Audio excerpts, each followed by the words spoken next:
J'ai 89 ans. Si vous avez peur de vivre seul, ne allez pas en maison de retraite. Essayez ceci à la place. Je vais vous dire quelque chose que les gens n'osent pas souvent dire à voix haute. Quand les gens apprennent que je vis seul à mon âge, ils supposent que je dois avoir peur. Peur de tomber malade, peur de mourir sans personne autour de moi. Mais ce n'était jamais cette peur qui me tenait éveillée la nuit. La vraie peur, celle qui s'installait silencieusement dans ma poitrine, était tout autre. Je n'avais pas peur d'être seule quand mon heure viendrait. J'avais peur de ce qui pourrait m'arriver alors que j'étais encore là, encore consciente, encore moi-même. Il y a une différence, et c'est une différence importante, car une fois que vous la comprenez, tout le reste commence à prendre un autre sens. Mon nom n'a pas beaucoup d'importance, mais je vais vous le donner quand même. Je suis une femme qui a vécu une longue vie. J'ai été épouse, mère, veuve. J'ai enterré des gens que je croyais ne pas pouvoir survivre sans eux, et pourtant, j'ai continué à vivre. Depuis plusieurs années, je vis seule dans une maison qui est maintenant trop grande pour moi, trop silencieuse la plupart du temps, mais qui reste mienne à tous les égards qui comptent. Chaque chaise, chaque tasse, chaque craquement du parquet porte un souvenir, et je vous le dis honnêtement, cela compte plus que la plupart des gens ne le réalisent. Maintenant, mes enfants s'inquiètent. Bien sûr, c'est ce que font les enfants quand leurs parents vieillissent. Ils commencent à vous observer comme vous les observiez, eux, quand ils étaient petits, à la recherche de signes de problème, de signes que quelque chose pourrait mal tourner. Leur amour devient prudent, protecteur, parfois un peu étouffant, même s'il vient du meilleur endroit du monde. Un jour, il n'y a pas si longtemps, ma fille m'a appelé pour me dire que nous devions parler. Et j'ai su exactement ce que cela signifiait avant même qu'elle ne le dise. Elle est venue ce week-end-là et elle n'est pas venue seule. Elle a amené son mari, ce qui m'a fait comprendre que ce n'était pas une idée passagère. Ils se sont assis à ma table de cuisine, ont bu un café et elle a commencé à parler d'options. Maintenant, j'ai assez vécu pour savoir que quand quelqu'un prononce le mot option sur ce ton-là, cela ne signifie pas vraiment que vous avez le choix. Cela signifie que des décisions ont déjà été prises ailleurs. Et maintenant, on vous les présente avec douceur, enveloppées dans de l'inquiétude. Elle m'a proposé 3 solutions. Je pouvais emménager chez eux. Je pouvais rester dans ma maison, mais avec une aide à domicile. Ou nous pouvions commencer à regarder ce qu'elle appelait des communautés, des endroits où je serais en sécurité, entourée de personnes de mon âge, avec du personnel pour s'occuper de tout. Elle a parlé avec soin, avec gentillesse. Je pouvais voir la peur dans ses yeux. Pas la peur de moi, mais la peur pour moi. Et cela rendait plus difficile de résister, car quand quelqu'un a peur pour vous, vous ne voulez pas balayer cela d'un revers de main. Vous ne voulez pas lui donner l'impression que son amour est mal placé. Alors, je lui ai dit que j'y réfléchirais. Et je l'ai fait. J'y ai réfléchi plus longtemps qu'elle ne l'attendait. Peut-être parce qu'à mon âge, on ne prend plus ce genre de décision à la légère. On a déjà appris le prix à payer quand on se trompe. Finalement, j'ai accepté d'essayer de vivre chez elle pendant un certain temps, juste pour voir comment cela se passerait. Et je veux être juste en vous parlant de cette période, car ce n'était pas terrible. Sa maison est chaleureuse, ses enfants sont pleins de vie et de joie. Il y a eu des moments, de beaux moments, où mon arrière-petit-fils grimpait sur mes genoux sans demander, comme si c'était la chose la plus naturelle au monde. Et j'ai réalisé à quel point j'avais manqué de cette simple proximité, du poids d'un petit corps qui vous fait entièrement confiance. Mais même dans une belle maison avec de bonnes personnes, quelque chose a commencé à changer. Pas immédiatement. C'était subtil au début. La façon dont le dîner avait lieu à une heure qui n'était pas la mienne. La façon dont les matins commençaient plus tôt ou plus tard que ce à quoi mon corps était habitué. La façon dont je me suis retrouvée à attendre, à m'adapter, à me fondre dans des rythmes qui n'avaient rien à voir avec moi. Personne ne m'a dit de faire cela, personne ne m'a demandé d'abandonner quoi que ce soit, mais c'est arrivé quand même, car la vérité, c'est que quand on emménage dans la vie de quelqu'un d'autre à mon âge, on ne devient pas partie intégrante de cette vie de la manière dont on l'imagine. On devient un ajout prudent, un invité respecté. Et être un invité semble agréable, mais cela a un coût silencieux. On arrête de prendre des décisions comme avant. On commence à se demander si l'on est sur le chemin. On commence à remarquer les petites pauses dans les conversations, les ajustements que les gens font autour de vous. Personne ne se plaint, du moins pas à voix haute, mais on le sent. Je me souviens d'un matin où je me tenais dans le couloir, entendant des voix venir de la cuisine. Pas une conversation complète, juste des fragments. Quelque chose à propos des emplois du temps, de la salle de bain, des horaires. Et je me tenais là en me disant Je suis devenue quelque chose qu'il faut contourner. Un problème à résoudre, même si personne ne m'appellerait jamais ainsi. Et ce n'était pas de la colère. C'était quelque chose de plus calme, une sorte de prise de conscience qui s'installait. Je suis restée plusieurs semaines, assez longtemps pour savoir que ce n'était pas ma place. Alors, j'ai dit à ma fille que je voulais essayer la deuxième option, faire venir quelqu'un pour m'aider. La femme qui est arrivée était efficace, compétente et professionnelle. Elle savait exactement ce qu'elle faisait. Elle nettoyait, rangeait, s'assurait que tout était en ordre. Sur le papier, c'était exactement ce dont j'avais besoin. Mais vivre avec elle, c'était différent. Il y a quelque chose dont les gens ne parlent pas quand il s'agit d'avoir une aide à domicile. Ce n'est pas seulement une question d'aide, c'est une question de présence. Une présence constante dans des espaces qui vous appartenaient autrefois à vous seul. Ma cuisine, par exemple. Cette pièce renfermait des décennies de ma vie. C'est là que j'ai élevé mes enfants, là où je me tenais devant l'évier après avoir perdu des êtres chers, là où j'ai partagé des moments calmes qui n'ont jamais fait partie des histoires, mais qui comptaient tout autant. Et maintenant, il y avait quelqu'un d'autre qui s'y déplaçait, la réorganisait, l'utilisait de manière qui avait du sens pour elle, mais pas pour moi. Elle m'appelait par un nom formel que je n'avais plus entendu depuis des années et cela me donnait l'impression d'avoir été déplacée hors de mon propre identité pour entrer dans la version que quelqu'un d'autre avait de moi. Je suis devenue un rôle plutôt qu'une personne et je sais qu'elle avait de bonnes intentions, vraiment. Mais de bonnes intentions ne rendent pas toujours une chose juste. Il y avait aussi la question de l'argent. Une aide comme celle-là n'est ni minime ni temporaire. Un soir, je me suis assise et j'ai examiné les chiffres avec soin, comme je le faisais autrefois, quand mon mari et moi élevions nos enfants et faisions durer chaque dollar que nous avions. Et j'ai réalisé quelque chose de simple et indéniable. Ce n'était pas viable. Pas sans peser lourdement sur ma fille. Pas sans devenir exactement ce que j'avais passé toute ma vie à essayer de ne pas être un fardeau. Ce mot pèse lourd, surtout quand on a passé des décennies à se tenir debout sur ses propres pieds. Alors, j'ai pris une autre décision. J'ai laissé partir l'aide à domicile. Et il ne restait plus que la troisième option, celle que ma fille avait mentionnée avec le plus de douceur, les communautés, ces endroits où tout est organisé pour vous, où la sécurité est garantie, où vous n'êtes jamais seul à moins de le choisir. J'ai accepté d'en visiter une. Je voulais être juste. Je voulais la voir par moi-même et non la rejeter par entêtement. C'était propre, lumineux, organisé.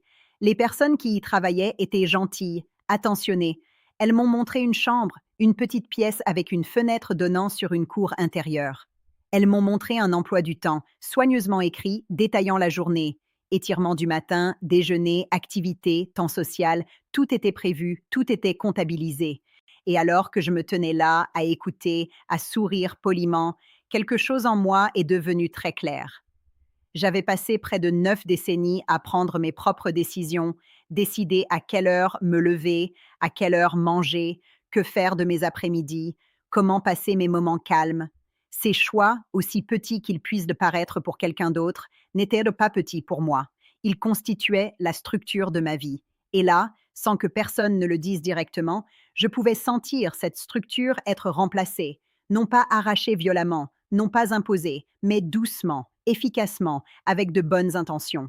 Et cela, d'une certaine manière, rendait les choses encore plus difficiles à accepter.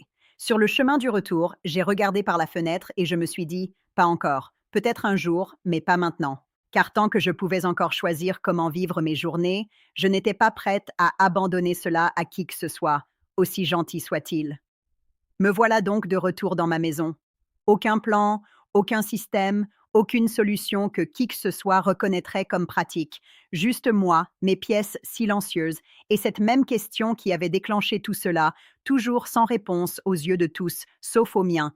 Et ce qui s'est passé ensuite n'était pas quelque chose que j'avais prévu. Cela ne venait ni d'une décision ni d'une stratégie. Cela a commencé par quelque chose de si petit que la plupart des gens l'auraient ignoré.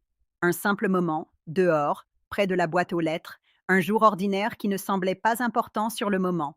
Mais en y repensant maintenant, je peux vous dire que c'était le moment où tout a commencé à changer. C'était un de ces après-midi ordinaires où rien ne semble devoir compter. J'étais sortie pour prendre le courrier, me déplaçant lentement comme je le fais maintenant, prenant mon temps, car le temps est une chose que je ne presse plus. Et là, à quelques pas de moi, se tenait une jeune femme que j'avais vue une ou deux fois, mais que je n'avais jamais vraiment rencontrée. Elle luttait avec une poussette, un sac en papier rempli de courses et un bambin qui avait décidé très fermement qu'il ne bougerait plus d'un pouce. Maintenant, j'ai assez vécu pour reconnaître cette expression sur le visage de quelqu'un, celle de quelqu'un qui tient trop de choses ensemble avec trop peu de mains. Je l'ai reconnue immédiatement, comme on reconnaît une langue que l'on parlait couramment autrefois. Alors, j'ai fait la chose la plus simple à laquelle j'ai pu penser. J'ai dit: puis-je porter quelque chose? Elle m'a regardé comme si elle avait oublié un instant que d'autres personnes existaient, puis elle a dit oui. J'ai tenu le sac. Elle a ramassé l'enfant, a géré la poussette, et en quelques minutes, tout était sous contrôle à nouveau. Ce n'était rien d'extraordinaire. Aucun geste grand, juste un petit moment d'aide. Mais parfois, c'est tout ce qu'il faut. Elle s'appelait Ila. Elle venait d'emménager à côté, peu de temps auparavant, avec 2 enfants. Le petit que je venais de rencontrer, plein d'opinions et d'énergie, et une fille aînée que je finirais par connaître tout aussi bien. Ila était seule, en train d'essayer de construire quelque chose dans un nouvel endroit, après que la vie s'était réorganisée de manière qu'elle n'avait pas prévue. Et j'ai compris cela, peut-être plus qu'elle ne le réalisait. Nous ne sommes pas devenus officiels. Il n'y a pas eu de conversation où nous avons décidé de nous entraider. Cela s'est fait naturellement, discrètement, sans que personne ne le nomme. Quelques jours plus tard, elle a frappé à ma porte un matin. Le bambin avait de la fièvre et elle devait emmener sa fille à l'école. Pouvais-je le surveiller pendant 1 heure? Bien sûr que oui. Cette heure s'est transformée en 2. 2 heures sont devenues un matin ici et là. Et avant longtemps, un rythme s'est installé entre nous, qui ne semblait ni forcé ni structuré. Il semblait humain. Le petit garçon, Marcus, n'était pas ce qu'on pourrait appeler un enfant facile. Il avait des opinions tranchées sur tout, de ce qu'il voulait manger à ce qu'il croyait devoir aller à telle ou telle place. Certaines de ses opinions étaient créatives, disons. Mais il était curieux, vivant d'une manière qui remplissait la pièce. Il se tenait dans ma cuisine et fixait le meuble vitré comme s'il renfermait les secrets de l'univers, soufflant dessus juste pour voir la buée apparaître et disparaître. Je n'avais pas vu une telle merveille de près depuis des années. Je ne m'étais pas rendu compte à quel point cela me manquait. Et puis, il y avait Priya, sa sœur. Elle était à cet âge magnifique où les enfants commencent à poser de vraies questions, mais n'ont pas encore appris à les cacher. Elle venait parfois après l'école, s'asseyait à ma table pendant que je préparais mon dîner tardif et parlait. Elle m'a demandé pourquoi mes mains tremblaient. Elle m'a demandé si je me souvenais de la guerre. Une fois, elle m'a demandé si les gens, dans le passé, voyaient en noir et blanc, car elle avait vu de vieilles photographies et en avait tiré ses propres conclusions. Je lui ai dit non, nous voyons les couleurs comme elle, et elle m'a regardé comme si je venais de corriger quelque chose d'important sur le monde. Elle m'a aussi demandé si j'avais peur de mourir, et je lui ai dit la vérité, d'une manière qu'elle pouvait comprendre. J'ai dit « parfois un peu, mais surtout, je suis juste très fatiguée à 21 heures. » Et elle a ri si fort qu'elle a failli tomber de sa chaise. Ce genre de rire, je ne l'avais pas entendu diriger vers moi depuis longtemps. Ila, à sa manière, a aussi commencé à m'aider. Pas de manière structurée ou professionnelle, comme l'avait fait l'aide à domicile, pas avec un emploi du temps ou une liste. Elle remarquait simplement des choses. Si mes courses étaient trop lourdes, elle les portait. Si quelque chose devait être réparé, elle s'en occupait sans en faire tout un plat. Elle se présentait de la même manière que je le faisais pour elle, sans en faire quelque chose de formel. Nous parlions, vraiment parlions. Pas de ces conversations polies que les gens ont quand ils ne veulent pas en dire trop, mais de celles où l'on s'assoit à une table et où l'on laisse les choses sortir telles qu'elles sont. Elle me parlait de ses inquiétudes, de l'argent, de savoir si elle en faisait assez pour ses enfants. Et je lui parlais de ma vie, pas de la version épurée que les gens présentent à la fin, mais de la vraie, des parties compliquées, de l'amour qui n'était pas toujours parfait, du chagrin qui ne vous quitte jamais tout à fait. Et quelque chose s'est passé pendant ces conversations, quelque chose que je n'avais pas prévu. J'ai commencé à me sentir à nouveau moi-même, pas plus jeune, pas différente, juste moi. La version de moi qui existait avant que je ne devienne quelque chose dont les gens s'inquiétaient, quelque chose que les gens essayaient de résoudre. Ma fille est venue me rendre visite quelques mois plus tard et elle l'a vue avant moi. Elle m'a regardée et a dit « Tu as l'air à nouveau toi-même ». Et j'ai réalisé qu'elle avait raison. D'une manière ou d'une autre, en aidant et en étant aidé, en écoutant et en étant écouté, j'avais retrouvé mon chemin vers cet endroit. Maintenant, je veux être très claire sur un point. Ce n'est pas une solution parfaite. Il y a encore des jours difficiles. Il y a des matins où mon corps me rappelle exactement quel âge j'ai. Il n'y a pas si longtemps, je suis tombée dans le couloir et je suis restée là un moment, à fixer le plafond en me disant: voici exactement ce dont tout le monde avait peur. Puis j'ai réalisé que je n'étais pas blessée. J'ai pris mon temps, je me suis relevée et j'ai continué.